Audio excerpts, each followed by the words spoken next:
4월 20일 목요일 당신의 클래스를 높여드리는 아침 상암동 클래스. 안녕하세요, 이가혁입니다. 안녕하세요, 김하은입니다. 네, 상클 본방사수하고 영화 관람권 받자. 자, 어제 당첨자 두 분 지금 자막으로 보여주세요. 이도성 기자, 이용주 캐스터 이분할 화면 딱 잘 찍어주셨네요. 네, 너무 잘 어울립니다. 네. 저희는 언제 찍어주시죠? 저희도 제발 찍어주세요. 네. 네, 오늘도 본방사수 인증사진 찍어서 지금 바로 찍어서 네. 페이스북이나 인스타그램에 올려주시면 저희가 추첨을 통해서 영화 관람권 2장씩 보내드립니다. 네, 샵 상암동 클래스 해시태그 꼭 붙여주시고요. 그럼 오늘 준비한 소식 먼저 간추려 드립니다. 민주당 전당대회 돈봉투 사건 전반을 주도한 것으로 의심받는 강내구 수자원공사 감사에 대해 검찰이 구속영장을 청구했습니다. 프랑스에 머물고 있는 송영길 전 민주당 대표, 빨리 귀국하란 당내 압박에도 별다른 대답을 하지 않았습니다. 송영길 전 대표가 있어야 할 곳은 프랑스 파리가 아니라 대한민국 국민 앞입니다. 윤석열 대통령이 외신 인터뷰에서 우크라이나에 대한 무기 지원 가능성을 언급했습니다. 러시아는 즉각 반발했습니다. 어제 저녁 아이돌 그룹 아스트로의 멤버 문빈이 자택에서 숨진 채 발견됐습니다. 경찰이 사인을 조사하고 있습니다.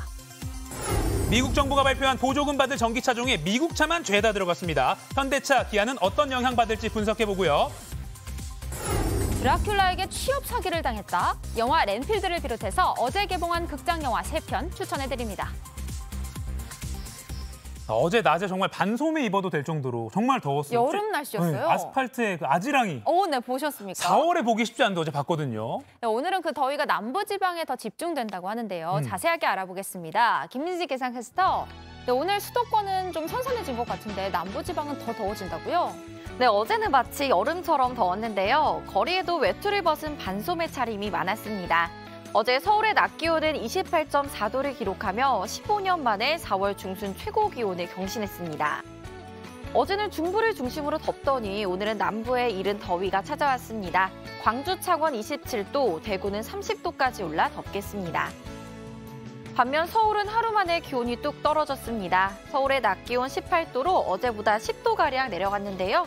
기온 변화가 큰 만큼 건강관리 잘 해주셔야겠습니다. 오늘 중부지방의 하늘빛은 흐리겠습니다. 절기고고답게 새벽부터 서울에는 이슬비가 내리고 있는데요. 오전까지 강원 영동을 제외한 중부지방에 비가 이어지겠고요. 1mm 안팎으로 양은 많지 않겠습니다. 현재 서울 15도, 대전, 대구 18도로 벌써 기온이 많이 올라 있습니다. 낮 기온은 춘천 21도, 대전, 전주 25도로 중부 내륙은 어제보다 기온이 떨어지겠습니다. 내일 낮부터는 북서 쪽에서 찬 공기가 들어오면서 오늘보다 5에서 10도가량 떨어질 전망입니다. 변덕스러운 기온 변화에 면역력 잘 챙기시기 바랍니다. 지금까지 날씨 정보 전해드렸고요. 이어서 교통 상황 알아보겠습니다. 한국도로공사 나와주세요. 네, 서해안을 포함한 곳곳에 짙은 안개가 껴있습니다. 시야가 답답할 땐 속도를 줄여주시기 바랍니다. 서울 도시고속도로 상황은 더 어려워지는데요. 동부간선도로 도심 방향으로는 도봉 지하차도 입구부터 성수분기점까지 정체와 서행을 반복하고요. 강따라 행주대교부터 한강대교까지 가는데 강변북로의 경우 48분, 올림픽대로는 41분 정도 소요됩니다. 분당 수서로 타고 도심 쪽으로 이동하신다면 복정과 탄천 1교 사이로 오늘도 꽉 막혀 있고요. 경부선 타고 도심 쪽으로 이동하시더라도 신갈분기점 일대 주춤했다가 달래내부터 반포까지 8km 구간 꽉 막힙니다. 그리고 수도권 제일순환선의 경우 구리에서 판교 방향으로 구리 지역부터 상일까지 정체 계속되고 있고요. 경기 서쪽 지역 지나신다면 서운분기점 일대 양방향 모두 불편합니다. 안전띠 착용 잊지 마시고요. 고속도로 교통방송이었습니다. 민주당 전당대회 돈봉투 의혹을 수사하는 검찰이 강내구 수자원공사 감사위원에 대해 구속영장을 청구했습니다. 지난 2021년 돈봉투 살포를 기획하고 또 일부 자금을 직접 마련한 혐의입니다. 김한수 기자입니다. 검찰이 강내구 한국수자원공사 감사위원에 대해 구속영장을 청구했습니다. 강 의원은 지난 2021년 민주당 전당대회 당시 송영길 전 대표를 당선시키기 위해 모두 9,400만 원에 달하는 불법 자금 살포를 주도한 혐의를 받고 있습니다. 강 의원이 불법 자금 8천만 원을 마련하고 직접 지역 본부장들에게 전달했다는 겁니다. 이른바 돈봉투 사건과 관련해 검찰이 구속영장을 청구한 것은 이번이 처음입니다.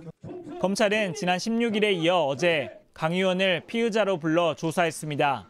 강 의원을 상대로 이정근 전 민주당 사무부총장과 나눈 통화 내용을 집중 조사했습니다.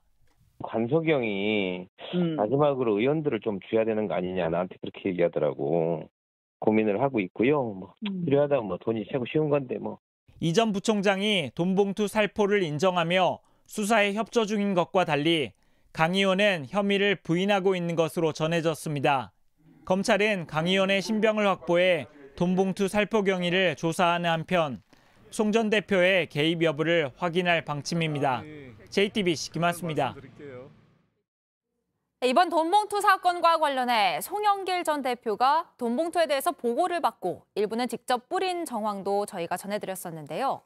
이 돈봉투 속에 돈이 어디서 왔을까? 자금의 출처와 관련된 이야기도 저희가 확보한 녹취 파일에 담겨 있었습니다.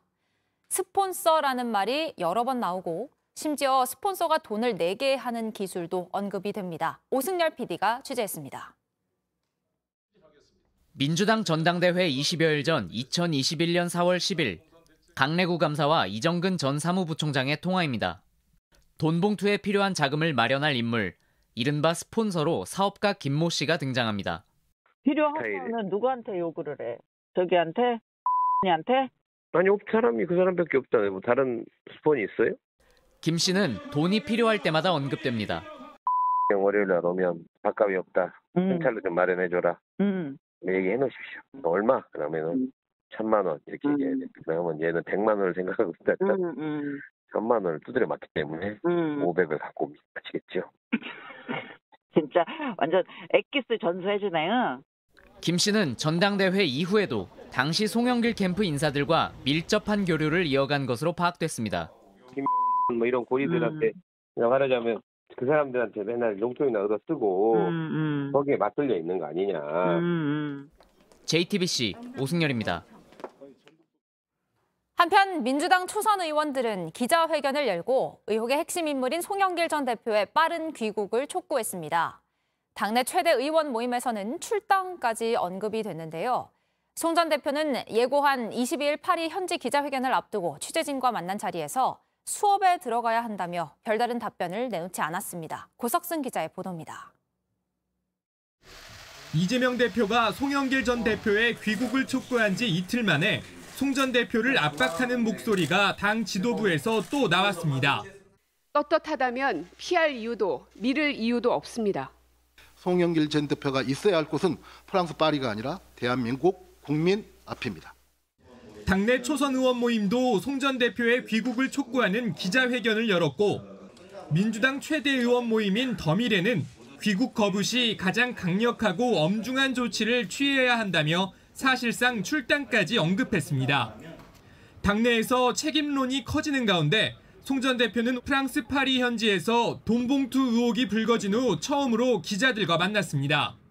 주변 지인분께서 프랑스 정부 초청으로 오신 거라서 일찍 개인 사정으로 들어가기 힘들 거다라고 말씀하셨는데 그 말이 맞을까요? 아니, 아무튼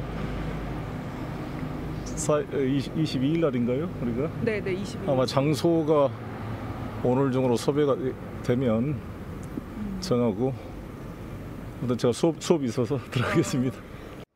송 전 대표는 조기 귀국 여부 등에 대해 답하지 않고 22일 기자회견 때 입장을 밝히겠다고만 말한 뒤 자리를 떠났습니다. JTBC 고석승입니다. 윤석열 대통령이 외신 인터뷰에서 우크라이나에 대한 무기 지원 가능성을 언급했습니다.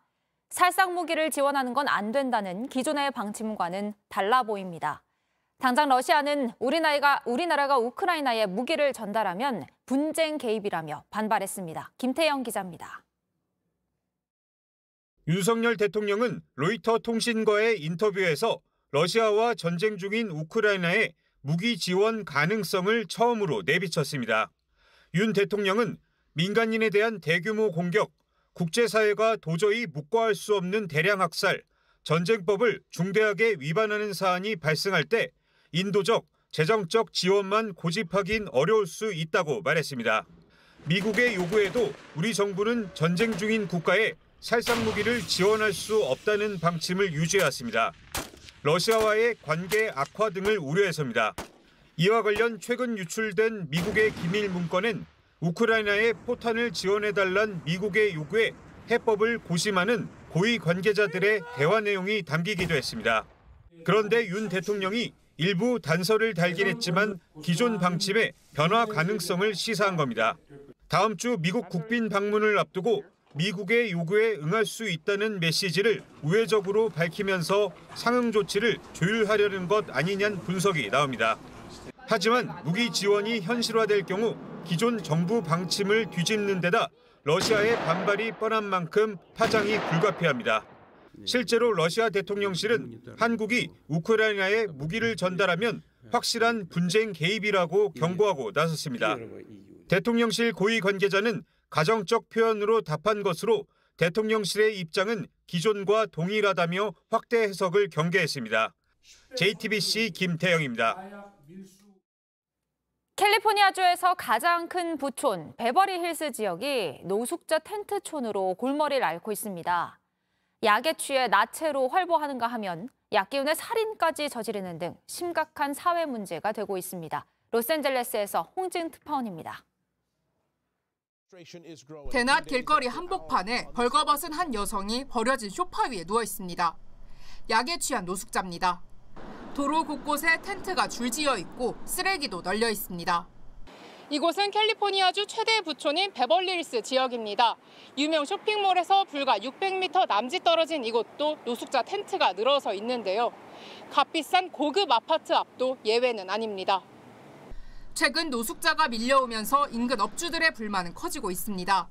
노숙자들이 거리에서 마약을 사고 팔고 밤이면 환각 상태에서 비틀거리며 거리를 활보하기도 합니다. I wouldn't be surprised if drugs were, a major problem with all of this. It seems to be like, what keeps them going. There are people on drugs. Somebody was high on meth and he murdered somebody in the neighboring, borough. 하지만 시정부와 경찰도 노숙자들에게 임시거처를 마련하지 못해 내쫓지도 못하는 상황입니다. LA 당국은 노숙자들에게 영구적인 주거시설을 제공하는 우리 돈 1,300억 원 상당의 프로그램을 추진하고 있습니다. 로스앤젤레스에서 JTBC 홍지은입니다.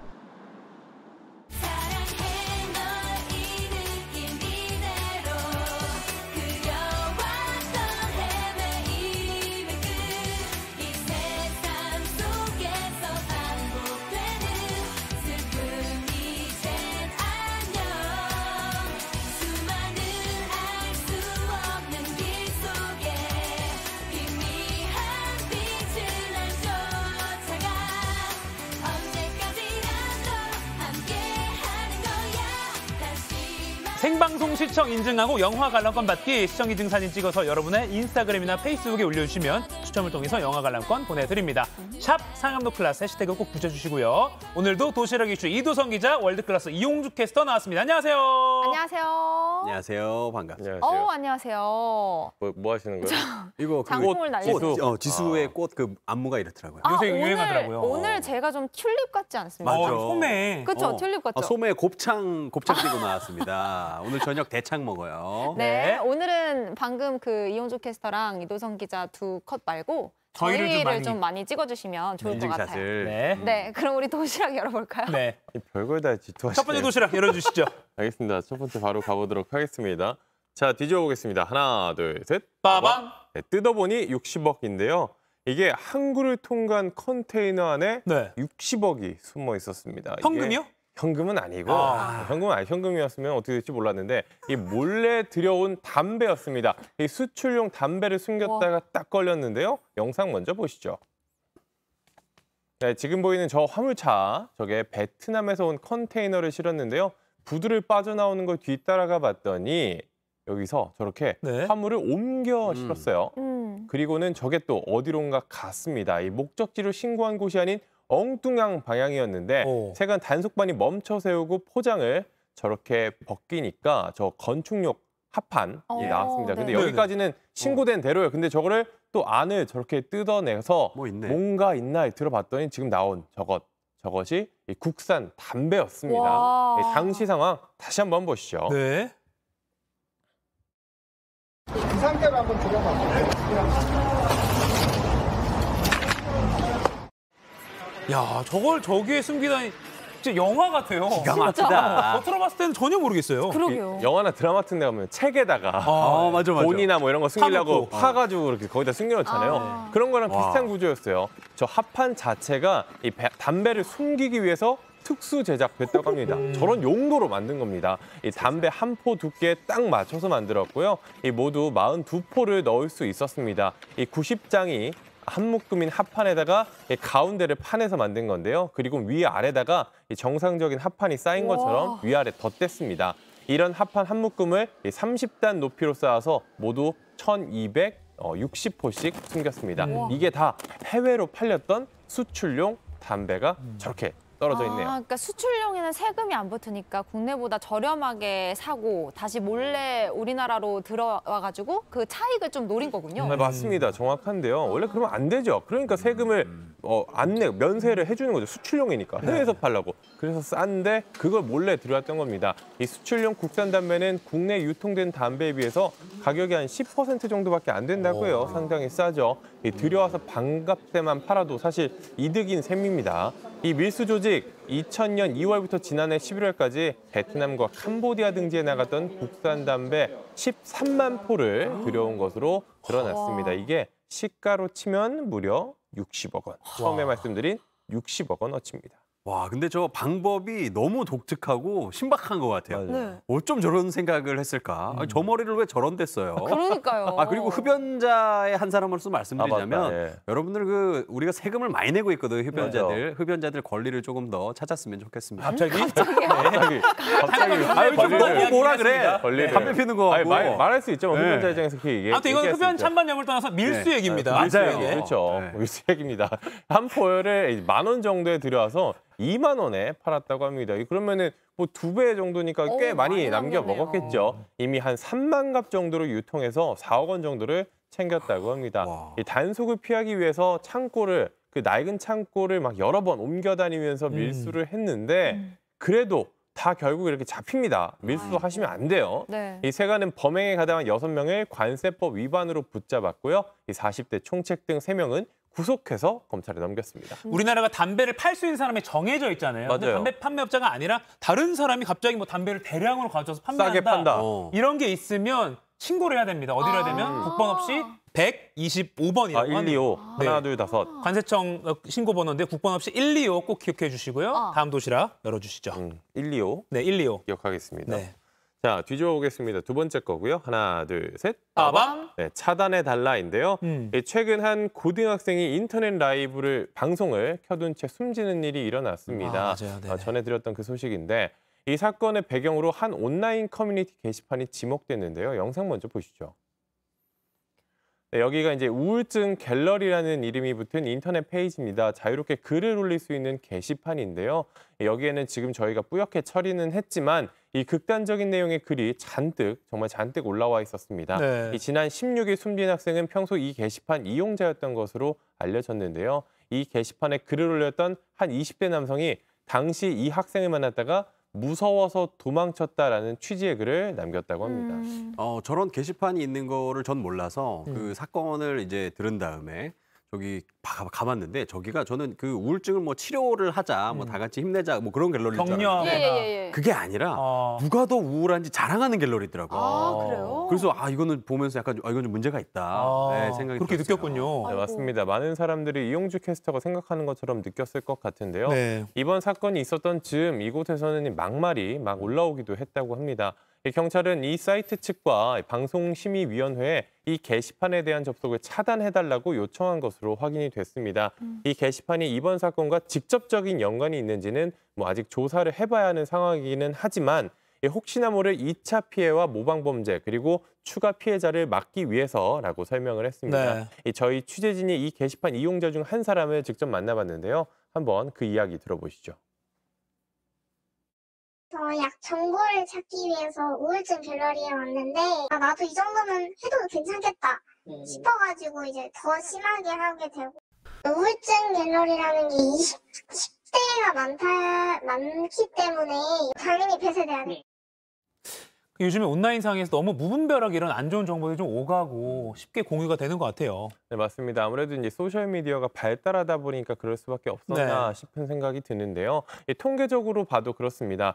방송통신심의위원회에 따르면 이런 정보에 대해서 시정 요구를 했던 게 지난해 모두 1,046건이나 있었다고 합니다. 앞서 3년 동안에 한 700건대였는데 지난해 급격하게 늘었다고 합니다.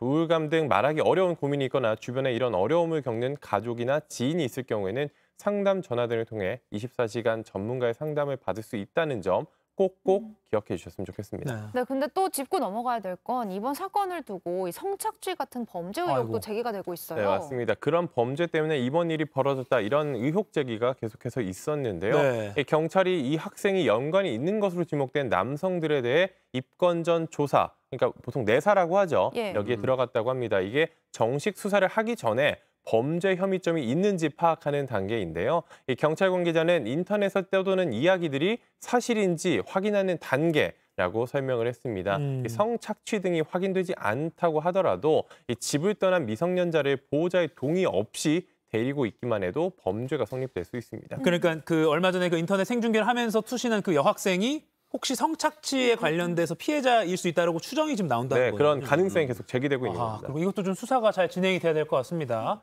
자, 이번 도시락은 바로 좀 꺼내주시죠. 네, 이번 도시락 이렇게 하고 싶지 않은 내용이었는데요. 바로 보여드리겠습니다. 큰 슬픔과 충격인데요. 오늘 새벽 전해진 소식입니다. 저도 자고 일어나서 조금 깜짝 놀랐습니다. 이 그룹 아스트로의 멤버 문빈이 어제 저녁 자택에서 숨진 채 발견이 됐습니다. 소속사 역시 입장문을 내고 아스트로 멤버 문빈이 갑작스럽게 우리의 곁을 떠나 하늘의 별이 됐다라고 밝혔습니다. 참 최근에도 활발하게 활동을 했고요. 뭐 한 이틀 전만 해도 뭐 어떤 콘서트 라인업에 올라왔다 뭐 이런 기사도 봤는데 많은 팬들이 좀 놀라고 저도 또 준비하면서 많이 놀랐어요. 네, 저도 이제 자고 일어나서 바로 이제 이 소식을 접했는데 정말 깜짝 놀랐습니다. 1998년생인 문빈은 2009년 아역 배우로 팬들을 처음 만났고요. 그리고 2016년 그룹 아스트로를 통해 가수로 데뷔를 했습니다. 같은 팀 멤버인 사나와 유닛을 결성해서 앨범을 내기도 했는데요. 다음 달에는 인도네시아에서 열리는 콘서트에 참여할 예정이었습니다. 네, 사실 뭐 이용주 캐스터랑 저는 같이 방송을 한 적이 있는데 너무 모든 게 바르고 너무 멋진 분이셨거든요. 그래서 좀 삼각고인의 명복을 비는 마음이고 또 많은 팬들이 사랑을 많이 했던 만큼 국내외에서 애도가 이어지고 있더라고요. 네, 맞습니다. 지난달 31일에 올라온 게 문빈이 소셜미디어에 올린 가장 최신 사진인데요. 약간 미소를 머금은 사진 밑으로 15만 개가 넘는 댓글이 달렸고 지금도 계속 늘어나고 있습니다. 생전에 보여준 그 멋진 모습 오랫동안 기억하도록 하겠습니다. 장례는 유가족 뜻에 따라 가족과 친지, 회사 동료들이 참석해 최대한 조용하게 치를 예정이라고 합니다. 다시 한번 말씀드리면 이 우울감 등 말하기 어려운 고민이 있거나 주변에 이런 어려움을 겪는 가족이나 지인이 있을 때는 상담 전화 등을 통해서 24시간입니다. 전문가의 상담을 받을 수 있다는 점 꼭 기억하셨으면 좋겠습니다. 네, 상담 전화 1393번, 가장 짧은 게 1393번이니까 기억하기 쉬운 번호 1393. 다시 한번 전해드립니다. 자, 오늘 잘 들었고요. 월드클래스로 바로 넘어가 보겠습니다. 굿모닝 대한민국. 오늘은 러시아 소식으로 시작하겠습니다. 윤석열 대통령이 외신과의 인터뷰에서 우크라이나에 대한 무기 지원 가능성을 시사한 것과 관련해서 러시아의 입장이 추가로 들어왔는데요. 러시아 외무부가 어떠한 무기 제공도 반러 적대 행위로 간주하겠다고 세게 경고했습니다. 한 50분 전쯤에 바로 속보가 들어왔더라고요. 맞아요. 또 크렘린궁도 분쟁 개입에 해당한다면서 꽤 세게 또 반발을 했는데요. 직접 한번 들어보시죠. Ответственно в этот конфликт. Конечно же, начало поставок вооружения будет косвенно означать определенную стадию вовлеченности в этот конфликт. 야, 이 크렘린궁이면 사실 이제 우리나라로 치면 대통령실 같은 곳인데 우리가 뭐 이런 식으로까지 이제 말이 나오는 거 보니까 꽤나 심각하게 받아들이고 있는 것 같아요. 예, 맞습니다. 러시아가 우리나라를 직접 거론하면서 무기 지원에 대한 경고를 한 건 지난해 푸틴 대통령의 발언 이후 6개월 만입니다. 푸틴 대통령은 지난해 10월 한국이 우크라이나에 무기와 탄약을 제공하기로 결정한 것을 알고 있다면서 이 경우 양국 관계가 파탄날 것이라고 말한 바 있습니다. 크렘린궁은 그러면서 한국은 그동안 쭉 비우호적이었다면서 불쾌감을 수차례 드러냈는데요. 이것도 이어서 들어보시겠습니다. 네. Кардинально нового в этом ничего нет. И в плане санкций и так далее, к нашему сожалению, Сеул занял достаточно недружественная позиция.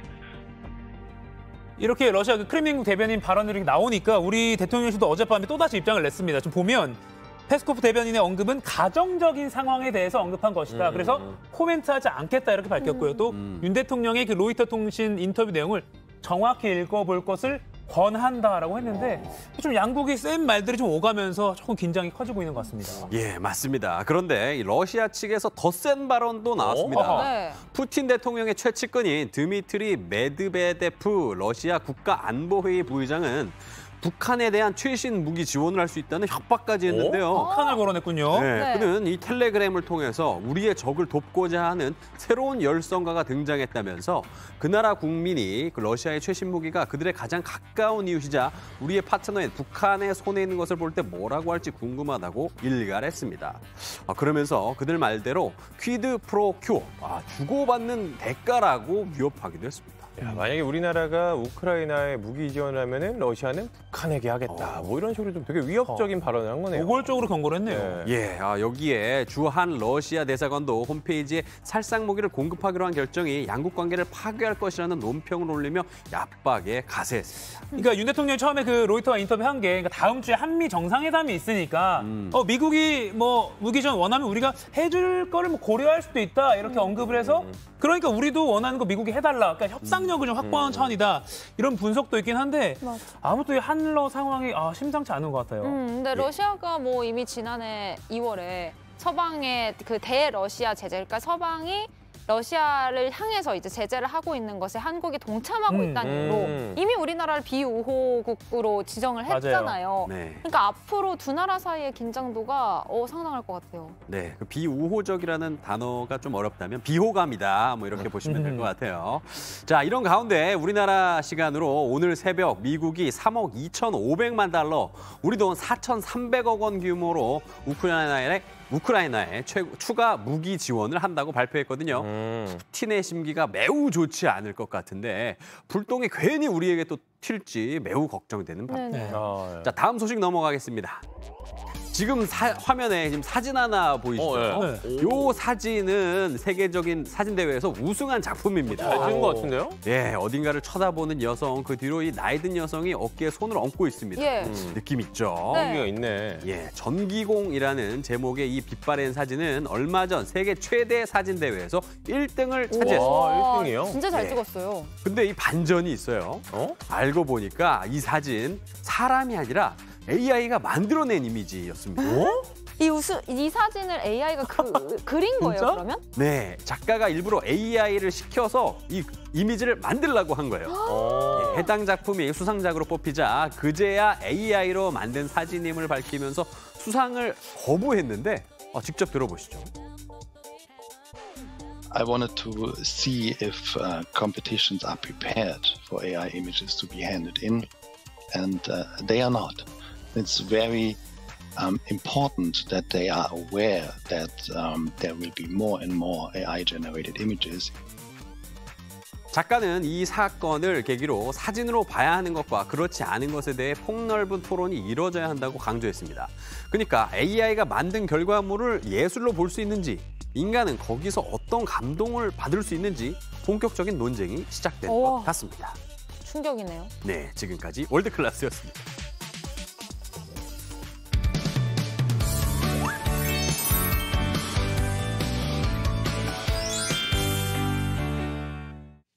지금 시각 8시 28분입니다. 저 같은 경알못, 경제를 잘 알지 못하는 사람을 위한 당장 내 돈이 되는 지식 머니클래스. 오늘의 키워드 먼저 보시죠. 미국 전기차 보조금 한국차는 못 받는다. 미국이 인플레이션 감축법에 따라 북미 지역에서 생산된 전기차 한 대당 최대 7,500달러의 보조금을 주기로 했습니다. 무슨 모델을 줄 거냐 이걸 그제 미 정부가 발표했는데요. 현대차와 기아 같은 한국 회사 차종은 물론이고요. 독일, 일본 차종도 다 빠졌습니다. 그러니까 미국 차만 보조금을 독식하게 되면서 결국 북미 시장에서 우리 전기차 가격 경쟁력은 나빠진 셈이죠. 국내 기업은 이 난관 어떻게 헤쳐나갈지 또 전기차 관련 주가는 어떻게 될지 전문가와 함께 이야기 나눠보겠습니다.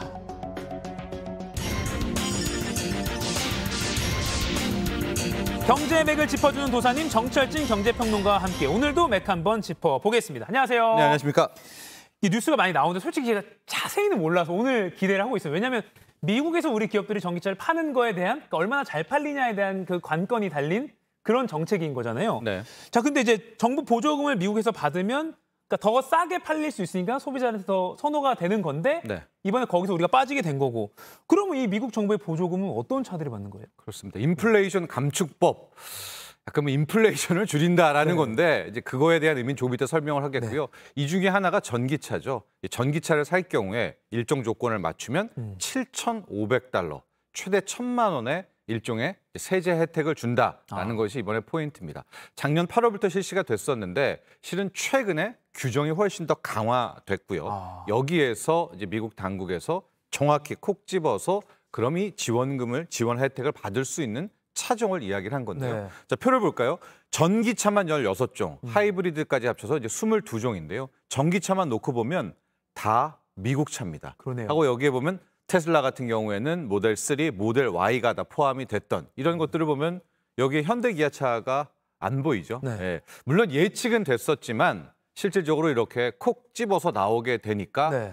더 아쉬움이 크다 이렇게 볼 수가 있을 것 같은데요. 또 하나 궁금했던 게 그럼 미국에서 만들면 됐던 것 아니야? 그럼 GV70 같은 경우에는 현재 미국 라인에서 조립을 하고 있거든요. 네. 근데 여기에 없지 않습니까? 이건 또 왜 그러냐? 이 강화된 조항에는요. 미국에서의 조립뿐만이 아니라 부품과 광물에 대해서도 좀 더 미국 우선주의에 대한 조항을 적용하고 있는데 이게 자세히 정해놨네요. 예, 그렇습니다. 이제 먼저 부품을 보겠습니다. 부품은 북미에서 제조 조립한 이 배터리 부품을 절반 이상을 써야 된다라고 하는데요. 네. 앞서 말한 GV70 현대차 같은 경우에는 배터리 자체는 K배터리, SK-온 배터리를 쓰지만 실은 그 배터리가 중국 공장에서 생산이 된 겁니다. 그래서 이 부품 조항에 걸려서 지원을 못 받게 된 거고요. 광물 조항을 보면은 핵심 광물 40% 이상을 쓰면 된다. 그런데 그때 대상은 미국과 FTA를 체결한 것들. 근데 우리가 한번 그때 2차 전지 때 이야기를 했었죠. 양극재, 음극재 이런 것들이 부품이야 광물이야. 뭐 우리가 긴장감 있게 봤는데 미국에서는 이걸 핵심 광물로 규정을 한 거였었고요. 양극재 같은 것들이 핵심 광물로 되면서 우리나라에서 부가가치가 절반 이상이 나오게 되고 우리나라는 미국과 한미 FTA가 체결이 돼 있기 때문에 우리의 2차 전지주들은 여기에 수혜를 받아서 K 배터리를 쓰게 되는 미국 전기차는 지원 대상을 받을 수 있게 된 것. 그래서 이 완성차와 2차 전지주가 좀 엇갈리게 됐었던 이게 다 이런 조항 때문입니다. 그렇군요. 아니 뭐 현대차, 뭐 기아 미국 공장에서 뭐 생산량이 많이 있다고 하는데 왜 빠졌지 했는데 이렇게 자세히 정해놔서 거기서 조건이 그렇습니다. 엇갈린 거군요. 네.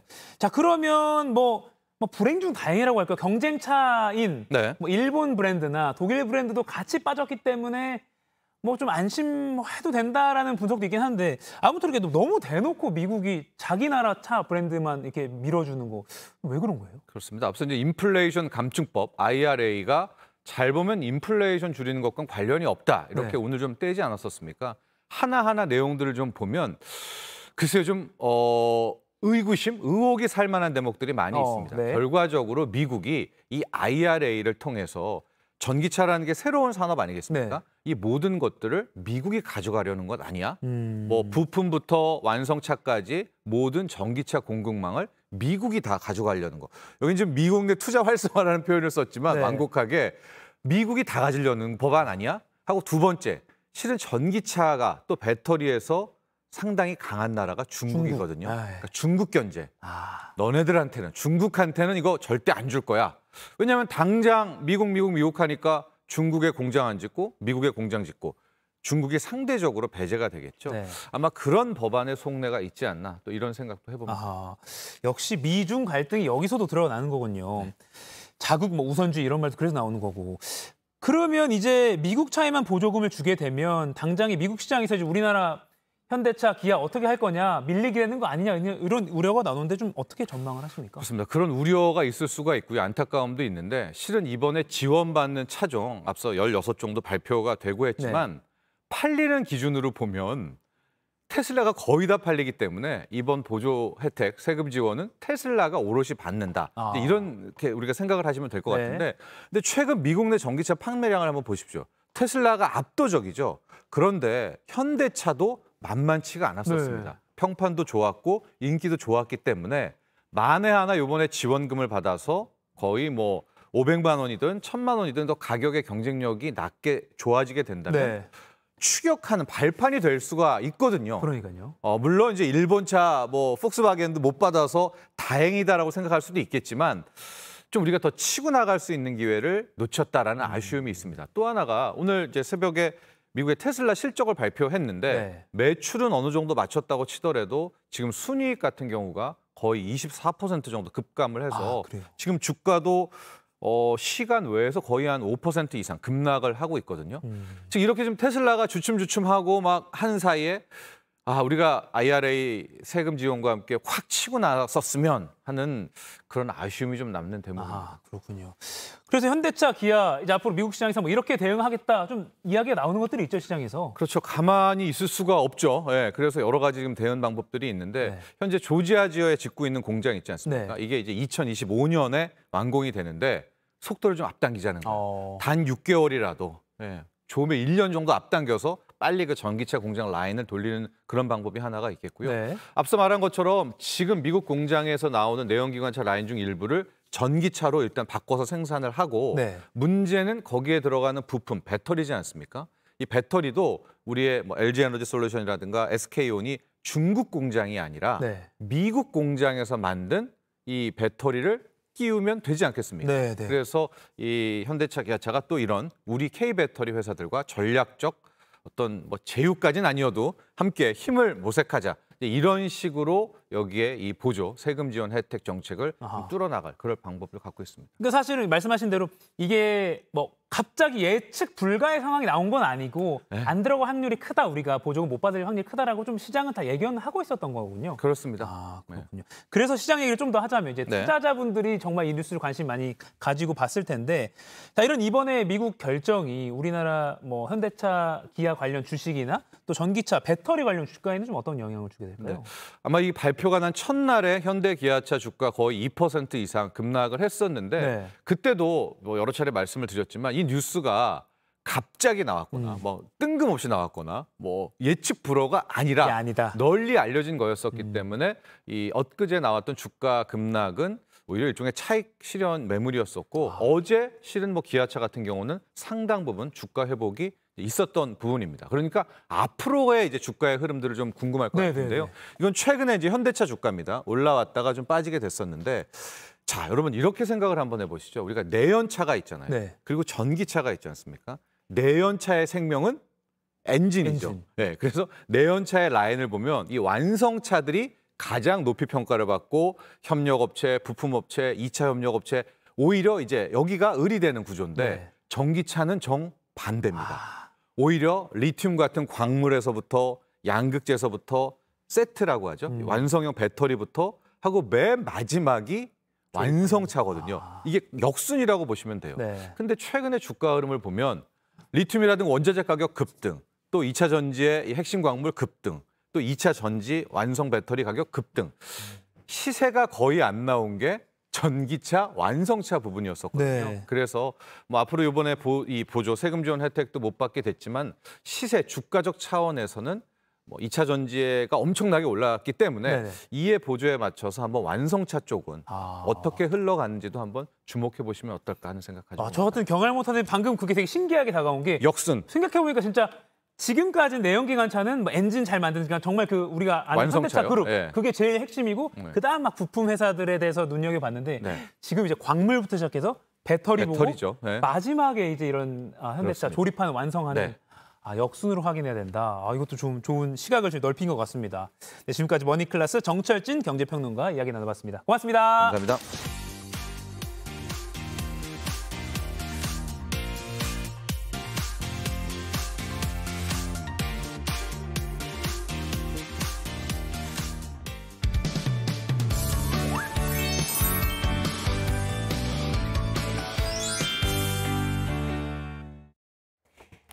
오늘 라이프 목요일 아침은 주말에 볼만한 다양한 극장 영화 또 OTT 시리즈 이야기 나눠보는 시간입니다. 오늘도 작품 속 세상으로 저희를 안내해줄 베테랑 영화 저널리스트 박혜은 더 스크린 편집장 나오셨습니다. 안녕하세요. 안녕하세요. 안녕하세요. 자, 오늘은 영화 극장 개봉작 3편을 준비하셨다고 들었는데 첫 번째 소개해 주시죠. 네, 맞습니다. 진짜 지독하고 지긋지긋한 직장 상사를 둔 사람들이라면 모두 다 공감할 수 있는 지긋지긋하고 너무 감정을 실으셨어요. 지긋지긋하고 네. 지독한 직장 상사를 둔 사람. 화면으로 바로 먼저 만나보시죠. 네.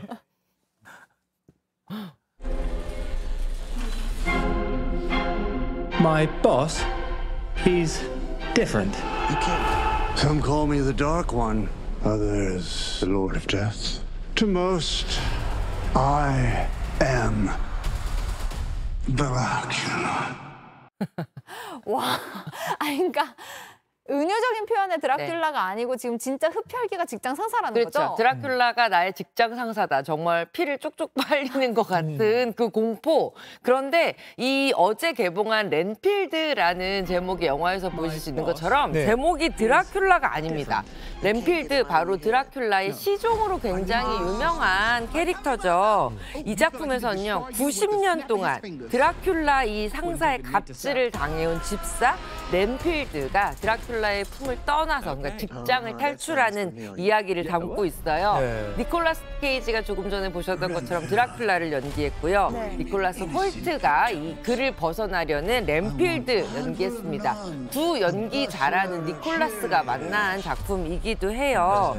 이 드라큘라 집에 우연히 방문을 했다가 그가 영원한 불멸의 인생과 막강한 힘을 주겠다라는 감언이설에 속아서 그의 시종이 된 렌필드의 이야기인데요. 그런데 점점 시간이 지날수록 소위 말해 워라벨이 없는 24시간 부르면 무조건 가야 되는 이 24시간 대기조 인생을 살게 되고 그리고 또 드라큘라 때문에 너무 나쁜 일들을 하게 되잖아요. 근데 그러던 그의 앞에 정의로운 경찰관이 레베카가 나타나면서 다시는 이제 이 삶을 바꿔보자라는 생각으로 렌필드가 고군분투하는 이야기입니다. 지금 여성 캐릭터가 경찰관인 거죠? 맞습니다. 아카피나 배우가 연기했어요. 24시간 대기조라고 하니까 이가혁 앵커의 말에 항상 귀 기울여야 하는 이도성 기자가 떠오르네요. 네, 아무 말 하지 않겠습니다.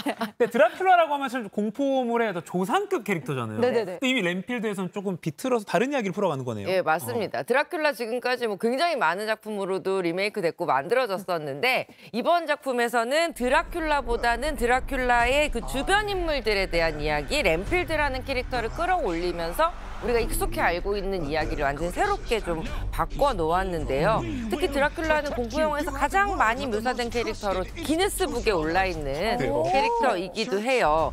그런데 예전에 같은 공포라기보다는 뭔가 가스라이팅에 대한 공포를 또 직접적으로 보여주기도 합니다. 왜냐하면 드라큘라가 렌필드를 곁에 잡아두고 있는 이유가 너는 나 아니면 아무것도 아니다. 아무것도 아닌 존재로 무엇을 할 건데 그때 떠나지 마라. 라고 진짜 하는. 가스라이팅이네요. 그렇죠. 이런 가스라이팅 때문에 이 렌필드를 조종하는 거죠.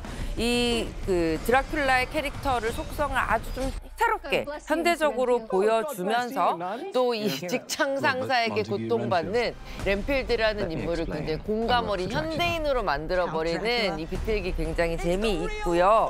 또 드라큘라 외형도 지금까지의 어떤 좀 근엄하고 우아한 드라큘라들과는 굉장히 다른 만화책에서 튀어나온 것 같은 새로운 니콜라스 케이지의 드라큘라도 만나실 수 있습니다. 네. 사실 뭐 회사에서뿐만이 아니라 어디에서든 이런 드라큘라랑 하인의 관계는 찾아볼 수가 있는 것 같아요. 뭔가 피를 쪽쪽 빨아먹는. 그렇죠. 네. 맞아요. 기빨린다 그러잖아요. 네, 그렇죠, 정확한 그렇죠, 표현입니다. 그렇죠. 뭐 아무래도 렌필드의 탈출을 응원하면서 보시는 분도 많을 것 같고 네. 이도성 기자도 응원합니다. 네, 다음 영화는 진짜 공포 영화라고요? 네, 다음 영화는 진짜 공포 영화입니다. 영상 먼저 보여드릴 텐데요. 소리 지르실 수 있으니까 꾹 참고 영상 먼저 만나보실게요. 네. 여기가 옥수역 배역사입니다. 이제 저쪽으로 쭉 가면 앞에 뭐가 있어? 저는 무서워서 못 보겠어요. 앞에 뭐가 있어? 라고 하면 야, 무섭습니다. 네. 아니, 실제로 가는 곳이니까. 근데 제목이? 어제 개봉한 옥수역 귀신이라는 작품이에요. 네. 근데 이 작품은 공포 장르 좋아하시는 분들이라면 이미 웹툰으로 만나보셨을 작품이고요. 웹툰에서도 굉장히 그 신선한 공포 표현들을 통해서 화제가 됐던 작품입니다. 영화의 이야기는 옥수역에서 의문의 죽음이 연이어 일어나게 되고 이 특종을 감지한 기자가 취재를 시작하면서 공포의 본질에 다가서는 그런 작품이고요. 네. 호랑 작가의 공포 웹툰을 원작으로 했고 또 일본 전설의 일본 그 전설적인 공포 영화 링에 또 각본가가 참여해서 완성도를 높인 작품이기도 합니다. 이 작품은 지금 보신 것처럼 약간 깜놀 장면들이 너무 효과적으로 잘 연출한 작품이기 때문에 공포 영화 좋아하시는 관객들의 쾌감을 극대화해줄 작품이라는 생각도 들어요. 네, 우리 아침에 상큼하게 시작하려고 보신 분들. 네. 아니, 오늘 남부지방이 덥기 때문에 오늘 시원하게 하시라고. 알겠습니다. 네. 근데 사실 이 서울 지하철 3호선에 실제로 옥수역이 있잖아요. 네. 근데 이 역 이용하시는 분들 너무 무서울 것 같아요. 사실은 이 영화적인 공간은 이젠 더 이상 사용하지 않는 폐 역사를 공간으로 하고 있어서 네. 현실감을 좀 떨어뜨리긴 했지만 그래도 이름이 같다는 점에서 또 현실 공포라는 재미를 관객들은 즐기실 수 있을 것 같아요. 이 작품은 사실 옥수역에서 비슷한 괴담이 좀 있었대요. 그 괴담에서 착안을 해서 이 호랑 작가가 웹툰을 만든 내용이지만 네. 당연히 사실과는 아무런 상관이 없는 영화적 허구이고요. 그리고 이 작품 안에서 요새 최근에 보면 굉장히 현실적인 공간들에서 마치 내가 겪을 것 같은 공포를 만들어내면서 사랑받은 공포 영화들이 많잖아요. 예, 옥수역 귀신도 그런 공포 영화에 또 반열을 잇게 되지 않을까 기대하고 있습니다. 약간 일상의 공간에서 공포가 제일 무섭잖아요. 맞습니다. 지금 화면을 보니까 그 스카이캐슬에 나왔던 김보라 씨가 네. 나영 역할을 하네요. 네, 김보라 씨가 이번에 그 공포의 중심에 뛰어드는 기자 역할을 맡아서 굉장히 당찬 캐릭터를 보여주고요. 네. 아까 말씀드렸던 역에서 사고를 당한 어떤 남성의 캐릭터로 이 이야기가 시작되는데 네. 그 캐릭터는 웹툰 실제 작가인 호랑 작가가 또 출연을 직접을 했습니다. 그러니까 그런 걸 찾아보시는 재미도 있을 것 같습니다. 와, 너무 신기하다. 근데 지금 어제 개봉해 4월 19일 날 개봉한 거잖아요. 근데 공포 영화는 주로 이제 여름 시장에 맞춰 딱 개봉하는데 8월, 막 7월 이때 많이 나오잖아요. 네. 4월이면 좀 빠르거든요. 사실 여름 시장은 소위 텐트폴 영화라고 해서 블록버스터들이 많이 개봉하잖아요. 그러다 보니 조금씩 개봉 시기가 당겨지기 시작을 했고 7월 공포보다 6월 공포, 6월 공포보다 5월 공포, 5월 공포보다 4월 공포들까지 약간 공포 영화의 작은 시장이 이제 봄 시장으로 형성된 감도 있습니다. 그러니까 봄 시장이 이제 공포 영화의 약간 그쵸. 일반적인 개봉 시기가 되고 있는 트렌드군요. 맞습니다. 와, 근데 이제 개봉 시기도 눈치차 싸움이 좀 네, 치열한 것 치열합니다. 같습니다. 네. 자, 다음 빨리 넘어가고 싶어요. 무서워요. 마지막 작품 소개해 주시죠. 네, 마지막 작품은 걱정 안 하셔도 돼요. 네. 아주 따뜻한 영화고요. 영상 먼저 만나보실게요. 엄마, 내일 점심에 단 거 사줘도 돼? 불고기? 오므라이스? 뭐 먹고 싶어? 이웃이 이리. 그냥 단 애들이 먹는 거. 제목이 뭔가요? 이 작품은 라이스 보이 슬립스라는 작품이에요. 캐나다판 미나리라고 불리면서 전 세계 27개의 영화상을 휩쓴 작품이기도 하고요. 감독의 굉장히 반자전적인 이야기를 담고 있는 작품이고 90년대 캐나다에 이민을 간 모자 가족의 이야기라고 말씀드릴 수 있어요. 1990년대 그야말로 아시안이라고는 달랑 한 명밖에 없는 동네로 이민을 가게 된 이 모자가 겪게 되는 현실에 대한 이야기를 담고 있습니다. 인생의 절반은 한국에서 보냈지만 또 절반은 캐나다에서 보낸 동현이라는 인물이 자신의 어린 시절부터 이제 회고하면서 자신의 정체성에 대해서 생각해내는, 그리고 그 안에서 나를 키운 것은 어머니 사랑이라는 것을 다시 한번 깨닫게 되는 그런 이야기예요.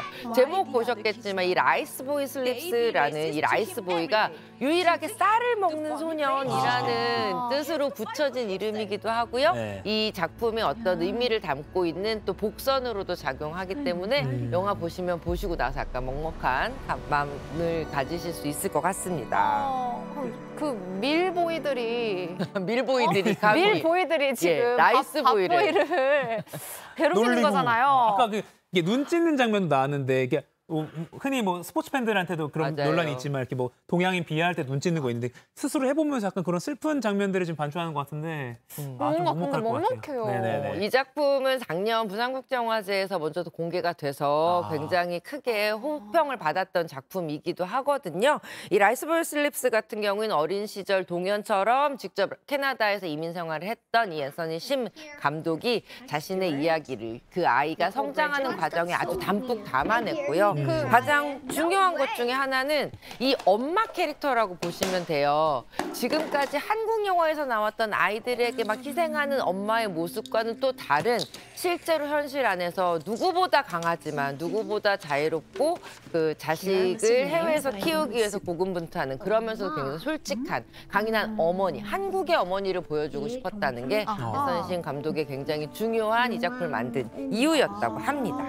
그러니까 그 미나리도 사실 그 정희작 감독이 직접 겪었던 일을 토대로 이 연출을 했잖아요. 그러니까 이 작품도 그 감독이 심 감독님, 앤서니 심 감독님께서 직접 겪었던 일을 반영하고 있는 거군요. 네, 맞습니다. 이렇게 한국의 이민자들의 이 삶이 정말 공감대가 보편적으로 이렇게 퍼져나가면서 우리도 삶에 대해서 다시 한번 생각하게 되는 이런 계기를 만들어주는 것 같습니다. 네. 심 감독이 또 직접 여기서도 출연을 뭐 하는 게 있다고 들었어요. 네, 맞습니다. 극 중에 소영의 남자친구 역으로 또 출연을 해서 연기력을 보여주시거든요. 요즘 감독님들 연출만 잘하시는 게 아니라 이렇게 연기까지 잘하는 팔방미인 감독님들이 많으십니다. 아니 아까 옥수역 귀신에서는 웹툰 작가님이 출연하시고 호랑 작가님도 여기 다 자아 출연하시는 거죠? 그래서 저희가 요즘 시대에 따라가기 위해서 매주 상글 상담소에서 연기하는 거예요? 상담소에서 연기를 좀 하고 있잖아요. 네, 열심히 해서 영화계로 진출한 그날까지. 네, 알겠습니다. 지금 피디님이 적당히 하라고 경고를 주셨습니다. 네, 어제 극장 개봉한 3편의 영화 만나봤습니다. 지금까지 더스크린 박희은 편집장님이었습니다. 고맙습니다. 네, 고맙습니다.